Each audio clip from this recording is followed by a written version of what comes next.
Hello. So this is chapter 3.3, page 123, question number 5. It says the highway ramp in sample problem 3 was dry. Now suppose the highway is wet or covered in ice. Predict how the maximum speed will change. Test your prediction by using the value 0.25 for the coefficient of static friction and determining the maximum speed. That's a lot. So let's take a look at our diagram from sample problem 3. Here's this is our diagram. Here's our force of gravity, here's our force of static friction, here's our normal force. So the coefficient is 0.6, was 0.6. Now in this question it's 0.25. So we're going to use that. Our angle is 20 degrees, our radius is 200 meters. Okay, let's take this information back here. So our angle is 20 degrees, our static mu is 0.25. Our radius is 200 meters. And that's all the information we've been given. So, first thing we're going to do is going to split our vectors. So normal force can be split into its x and y components. This will be Fn sine theta. This will be Fn cos theta. We also have to do the same thing for the static friction. Okay, so this is angled. So if we were to do it as x and y components, this is our x and this is our y. So this is the this is the Fs. So here's our angle, here's our x, here's our y.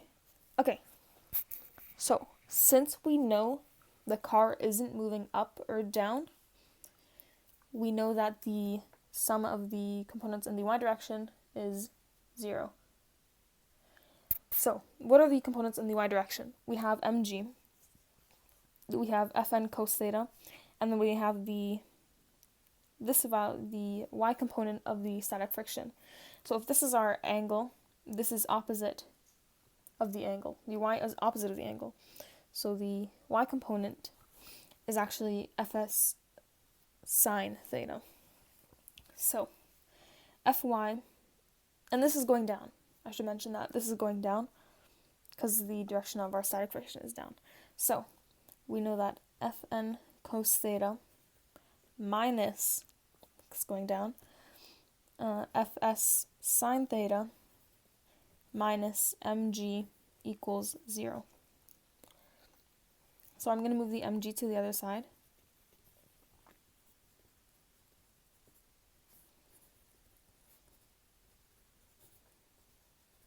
Okay, important thing to mention here. Now, maybe I should have mentioned it earlier, not a concern. Static friction, if we look at mu, that's friction over normal force. So, if you were to rearrange that, you can find friction by multiplying normal force by mu, and that's what we're going to do here. So our static friction is going to be Fn times mu. So we're going to use this as our static friction instead of Fs. So now Fn cos theta minus Fn mu sine theta equals mg.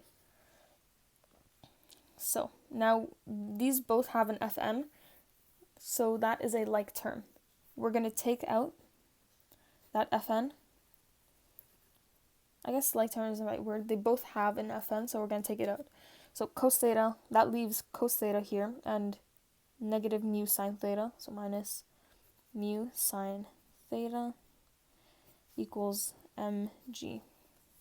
And to get Fn by itself, we're just going to divide by cos theta minus mu sine theta. So Fn will equal mg over cos theta minus mu sine theta. Now that we're this far, we're going to go to the forces in the x direction. So forces in the x direction will not equal 0. They will equal our centripetal force, or our net force, and they are the source of acceleration. So What x component forces do we have? We have the x component of the normal force, and we also have the x component of the static. So the centripetal force is equal to the x of the normal force, which is Fn sine theta, and that's, sine theta, and that is plus Fs cos theta. Because here, I know it's super small, but here's our angle, here's our x. So this is adjacent to, that's our cos. So the x is Fs cos theta. And we're going to do the same thing we did over here, where instead of writing Fs, we wrote Fn mu, because it lets us take out Fn. So Fn sine theta plus Fn mu cos theta equals the centripetal force. Once again, we have the Fn in common in both, so we're going to take it out. Fc equals Fn, which leaves us with sine theta plus mu cos theta. Over here, we found a value for Fn, and we determined it to be mg over cos theta minus mu sine theta. So instead of this Fn, we're going to sub that in. So this will be Fc equals mg sine theta plus mu cos theta over cos theta minus mu sine theta. I believe these are all values we have. Oh, no, we're missing something. We don't have the mass, but we know that centripetal force can be calculated by doing mass times acceleration, mass times centripetal acceleration, right? And the equation for centripetal acceleration is v squared over r. So we can find centripetal force by doing mv squared over r. So this is equal to centripetal force. So instead of writing centripetal force, I'm going to put that in. Mv squared over r equals mg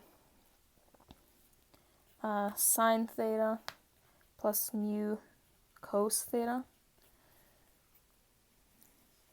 over cos theta minus mu sine theta. Now we can take out the m's, and we can, so revisiting the question, what we're looking for is the maximum speed. So we're solving for the speed value. So here we were dividing by r, so I'm just going to multiply by r on both sides to make it just v squared. So g sine theta plus mu cos theta over, cos theta minus mu sine theta times r.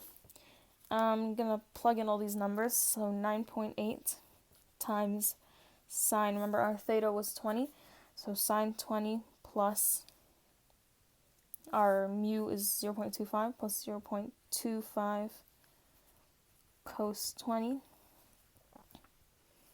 over cos 20 minus 0.25 sine 20 times 200. So this value, is going to be,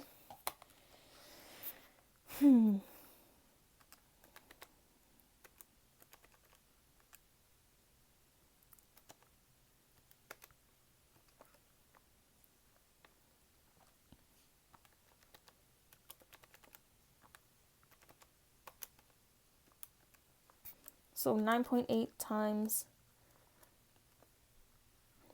this, and then divided by all that, times 200 is 1604.5. If you want to do units, at this point it's meters squared per second squared. Now we need to square root this value because the speed is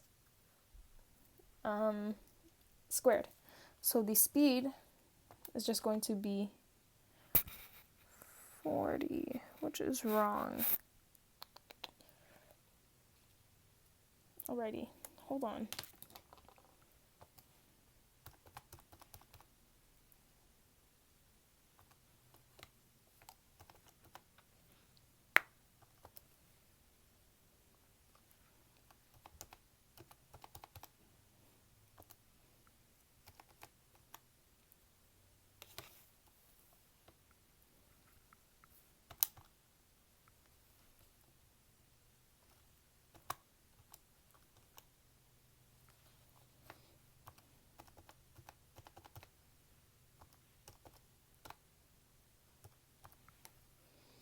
Okay.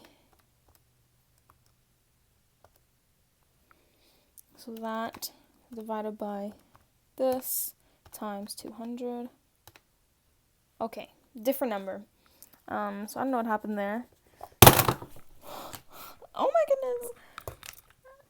RIP headphone users. So sorry. This is a makeshift tripod situation. So if you've been watching, go ahead and just ignore the last minute, because I don't know what I did wrong. But I'm getting a different number, and that will get us the 36.4 meters per second, which is the correct answer. So that was a little bit of a mess, but this took 11 minutes, so I don't think I'm going to re-record. On paper, everything is fine, so I guess I just messed something up in the calculator. So sorry about that. Best of luck. This is the best I can do. I'm not a professional. I'd like to remind you of that.